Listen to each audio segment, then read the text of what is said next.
Hi all, welcome back to my channel. ഞാനിത് പിന്നെയും upload ചെയ്യാൻ കാരണം ലാസ്റ്റ് ഇട്ടപ്പം യൂട്യൂബുകാർ കോപ്പിറൈറ്റ് എന്ന് പറഞ്ഞ് എൻ്റെ വീഡിയോ അങ്ങ് ബ്ലോക്കാക്കി കളഞ്ഞു. അപ്പം എൻ്റെ സ്കിൻ കെയർ റുട്ടീനും ഞാൻ ഗെറ്റ് റെഡി വിത്ത് മീ എല്ലാം കൂടി ഒരുമിച്ചാണ് ഈ വീഡിയോ ചെയ്യുന്നത്. അത് എത്രയും ലോങ് ആയിട്ട് വന്നത്.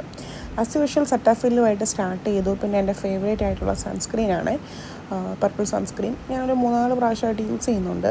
പിന്നെ ഈ കൺസീലർ ഐറ്റംസ് ഒന്നും ഞാൻ അധികം ഉപയോഗിക്കാറില്ല. പിന്നെ ഇന്നൊരു സ്പോർട്സ് ഇവൻ്റ് ഉള്ളതുകൊണ്ടും നമ്മൾ രാവിലെ തൊട്ട് ഈവനിങ് വരെ ഫ്രഷപ്പായി നിൽക്കേണ്ട ഒരാവശ്യമുള്ളതുകൊണ്ടാണ് ഇത്രയൊക്കെ ഇടുന്നത്. എല്ലാം ഇട്ട് കഴിഞ്ഞിട്ടാണ് ഈ ഓരോ ഡയലോഗ് അടിക്കുന്നത്. എന്നാ ചെയ്യാൻ പറ്റുക, ആ ഡയലോഗ് ഇതിനകത്ത് ക്ലിയർ ആയിപ്പോയില്ല. പിന്നെ പൊട്ടിടും. ഞാൻ എവിടെ പോയാലും പൊട്ടും ഇടും, പിരികവും റെഡിയാക്കും. എനിക്ക് ഐബ്രോസ് സെറ്റാക്കിയില്ലെങ്കിൽ എന്തോ ഒരു സങ്കടമാണ്.